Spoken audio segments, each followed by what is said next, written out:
Hello again, workers and comrades. It's time to strip away another illusion.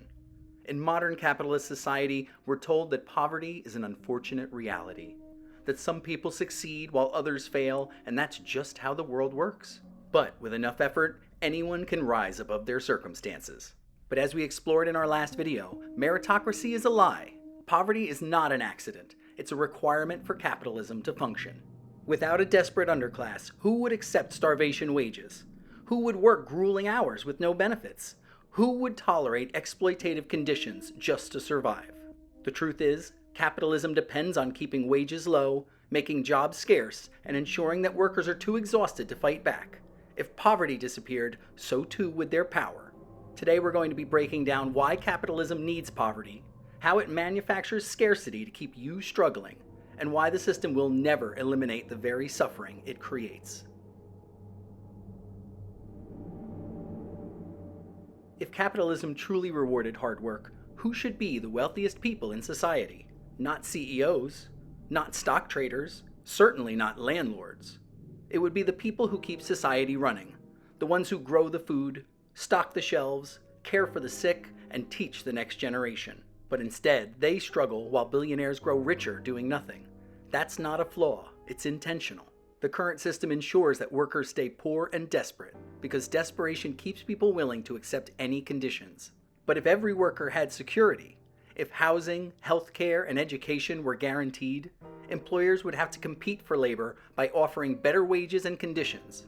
Workers would have leverage. But the ruling class cannot allow that. They need a permanent class of people with nowhere else to go.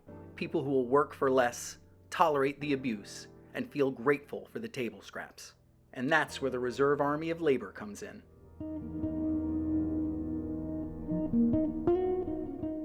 Capitalism depends on there being more job seekers than jobs available. Why? Because when people are desperate for work, bosses have total control. Imagine a factory needs 100 workers. If there are only 100 people looking for jobs, those workers can demand better wages and conditions, because if the employer doesn't provide them, the factory shuts down.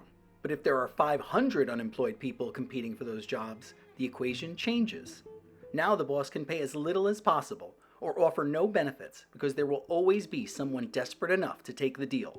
This is what economists call the reserve army of labor, a pool of unemployed and underemployed workers that exist to keep wages low and workers weak. If unemployment disappeared, workers would gain power, wages would rise, and bosses would lose leverage. That's why capitalism never allows full employment. Instead, the system creates cycles of economic collapse, automation layoffs, and outsourcing, all to ensure that someone is always struggling, always hungry, always willing to accept less. And that desperation is made worse by a system of manufactured scarcity.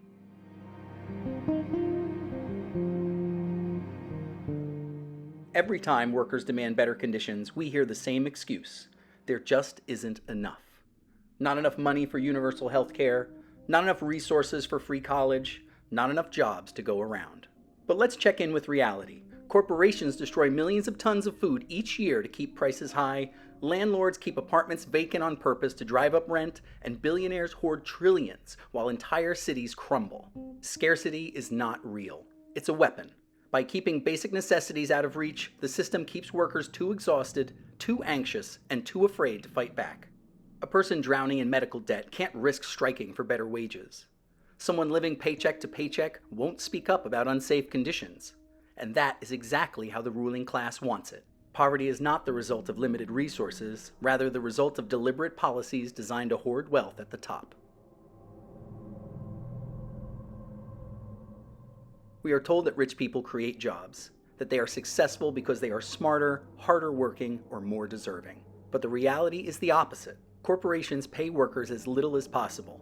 Then, when those workers can't survive on poverty wages, they turn to government programs like food assistance, housing subsidies, and Medicaid. Who funds these programs? The working class. While billionaires evade taxes, ordinary people, many of whom can barely afford their own bills, are the ones funding the safety nets that allow corporations to keep wages low in the first place. So not only does the working class generate all of society's wealth, they also subsidize the very systems that exploit them. And when the economy crashes, when corporations need bailouts, the government steps in to save them but never the workers who lost their homes, their savings, and their futures. Politicians love to promise that they'll reduce poverty, that they'll create jobs, expand the middle class, and build opportunities. But notice that they never promise to eliminate poverty altogether, because they can't. The system won't allow it. Poverty is not a glitch in capitalism. It's a requirement for it to function. If wages rise, companies offshore jobs or replace workers with automation. If workers organize, businesses retaliate by slashing hours or closing locations. If the government raises the minimum wage, landlords hike rent and corporations increase prices to keep people struggling. No matter what workers do, capitalism adjusts to maintain inequality. Because without poverty, workers would have real power, and that is something the ruling class will never willingly allow. Capitalism will never solve poverty, because it is the source of poverty. It doesn't just fail to provide for people, it actively strips away resources, security, and dignity, all to keep the machine running for the benefit of the few. But workers have fought back before, and they've won. Unions forced employers to recognize the 8-hour workday. Tenant organizing movements have stopped evictions and capped rent hikes. Mass uprisings have overthrown corrupt governments that served only the wealthy. When we fight together, we can win. But only if we stop waiting for the system to fix itself. If you're done believing that poverty is the fault of the poor, say something in the comments. If you see through the lies of the ruling class, like this video and share it, because the first step to changing the system is understanding how it works. Until next time, comrades, stay sharp, stay organized, and never stop questioning power.